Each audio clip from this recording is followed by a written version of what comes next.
Bonjour la sœur Béni. Bonjour la sœur Gifleur. J'espère que vous allez bien. Oui, je vais bien par la grâce de Dieu et vous. Bien, merci. Je commence par vous souhaiter un bon dimanche. Merci à vous pareillement. Merci beaucoup. Alors aujourd'hui, c'était la clôture de notre grande tempête de prière 15. Que pouvez-vous dire concernant ce grand programme de grande tempête de prière 15 qui a eu à prendre fin aujourd'hui?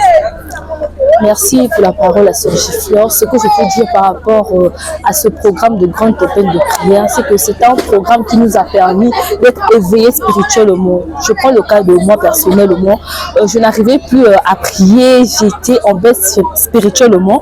Mais avec ce programme a permis d'être éveillé et surtout d'élever encore mon niveau dans la prière. Ça m'a permis également de comprendre plusieurs choses, comme par exemple le thème qui parlait sur qui est une grande montagne. On nous a fait comprendre que la grande montagne peut être une maladie, ça peut être aussi le célibat, ça peut être aussi plusieurs choses qui nous empêchent de vivre la gloire de Dieu. Et pour moi, je remercie l'homme de Dieu de nous avoir révélé ces choses pendant ce programme. C'est un programme qui m'a été vraiment bénéfique. Alors, quel impact que le programme a eu, pas seulement à ton niveau, mais plutôt au niveau sectoriel aussi, dans la zone, dans la ville? Ce que je peux dire par rapport à l'impact que moi j'ai vu, c'est que chaque jour, on a reçu de nouveaux messages et on a vu que l'église était remplie. C'est un programme qui a touché plusieurs personnes.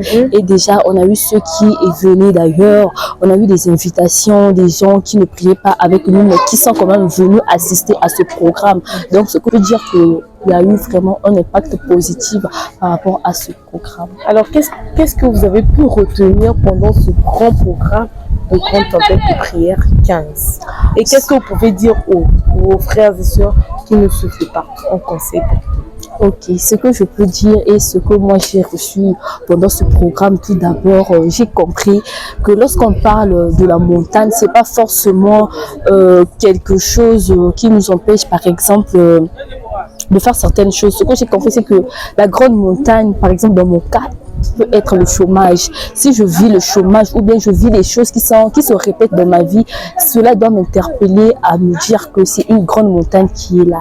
Et ce que j'ai également compris, c'est que on peut être impoli, avoir de l'impolitesse, se dire que c'est normal alors que ce n'est pas normal. C'est une grande montagne qui est là, qu'il faut aplanir. Et pendant ce programme, on a aplani des montagnes qui étaient dans nos vies. Ça peut être les maladies, ça peut être le célibat, ça peut être le chômage. En tout cas, ce que je peux conseiller aux gens qui nous suivent de partout, c'est que lorsqu'il y a ce genre de programme, il ne faut pas rater ces choses ou ces occasions de venir.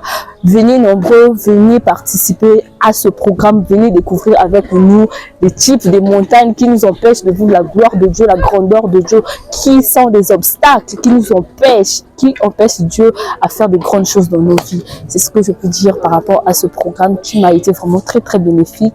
Et merci la sœur Gifleur pour vos questions. Ok, merci. Donc nous concluons qu'on peut être baptisés, serviteurs et servants, tout comme chrétiens, mais nous avons tous des grandes montagnes qui empêchent à ce que nous vivons la gloire de Dieu. Merci beaucoup la sœur bénie, que Dieu. Alors merci beaucoup pour cette même occasion. Nous vous invitons sur la 65 rue Paul Lehanquet au terminus Congo-Chine, pour précisément derrière l'agence SN, afin de passer une retraite extraordinaire, afin que Dieu nous révèle des choses cachées, et pour une nuit de prière. Et cette retraite également se fera en 3 vacations. La première vacation est prévue de 10h jusqu'à 13h et la deuxième vacation est prévue de 14h jusqu'à 16h30 et la troisième vacation est prévue de 16h30 jusqu'à 19h. Soyez les bienvenus, que Dieu vous bénisse.